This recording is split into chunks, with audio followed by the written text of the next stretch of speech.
Au TEP à tous, bien-aimés frères et sœurs, la Russie, ce week-end, a fait exploser le terminus gazier de Trilly en Ukraine. C'est la plus grande centrale de réserve de gaz d'Europe. C'est d'une valeur de 17,5 milliards de mètres cubes que cette centrale pouvait accueillir et distribuer dans toute l'Europe. Elle se situe en Ukraine à près de 1450 km de Moscou. Donc, probablement, c'est le fameux missile Orchnik qui a fait le travail, qui a envoyé en enfer ce terminus gazier. Et l'Europe rentre dans une situation encore plus compliquée. Poutine a attendu le moment propice, c'est-à-dire l'hiver. Maintenant, là, nous allons jusqu'à combien? 0 degré. Donc, c'est un froid. Ça brûle les doigts. Les amis, je suis allé au Canada une fois. C'était, je crois, au mois de janvier ou au mois de février. Parce qu'au Canada, il fait plus froid qu'à New York. Alors, moi, je pars. Je dis, bon, écoute, je suis parti en voiture. Et j'avais des gants légers. Les gars, les amis, j'ai juré, je ne mettrai plus pied au Canada en hiver. Hein? Le froid qu'il y a. Quand il fait froid, les doigts, c'est comme si ça est en train de se brûler. Ah oui. Même aux orteils, hein, c'est comme si ça se brûlait. Faut pas, on ne joue pas avec ça. Ça coupe les doigts. Quand vous êtes à 0 degré, là c'est le top. Après, ça descend, c'est encore plus grave. Mais déjà à 0 degré, là, c'est trop. Donc, voici ce que l'Europe cherchait. Qui cherche, trouve. Et qui trouve, fait quoi? Il supporte.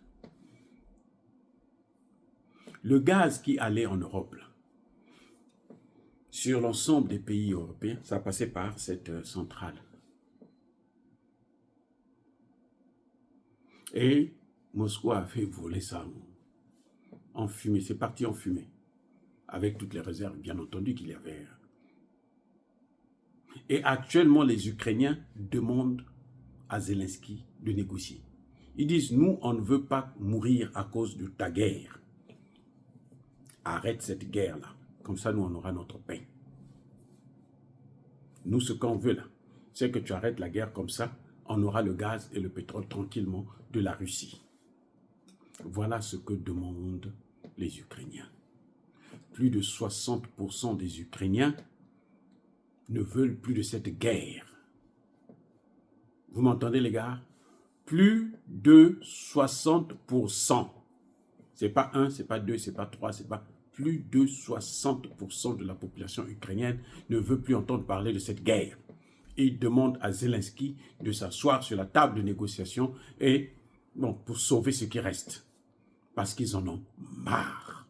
Et ils ne veulent plus continuer dans cette situation. Eh oui.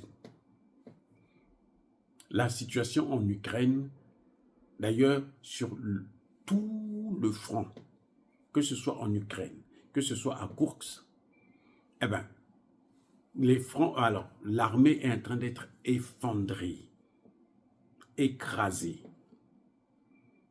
au point où les militaires ukrainiens achèvent leurs blessés. Au lieu de les prendre, les amener, essayer de les soigner, les sauver, non. Ils les achèvent et puis ils s'en vont. Parce que les Ukrainiens, maintenant, ce qu'ils font, c'est que quand ils voient les Russes avancent vite, ils détruisent les bâtiments, les immeubles là où ils étaient. Ils font sauter eux-mêmes. Eux-mêmes font sauter les immeubles et puis ils fuient. Et quand ils partent comme ça, là, ils font sauter les immeubles avec les blessés à l'intérieur. Ils les abandonnent. C'est incroyable ce qui est en train de se passer actuellement. Et Zelensky n'a pas le droit de continuer à sacrifier ces populations. Parce qu'il veut faire plaisir à Joe Biden. Parce qu'il veut que quand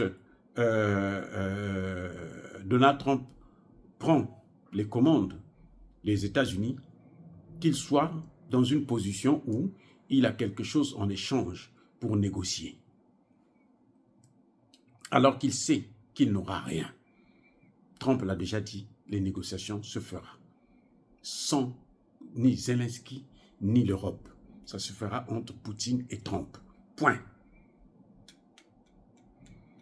Voilà exactement ce qui nous attend. Le scénario qui est en face de nous. Dans 2 mois. Ou plutôt, dans 1 mois et demi.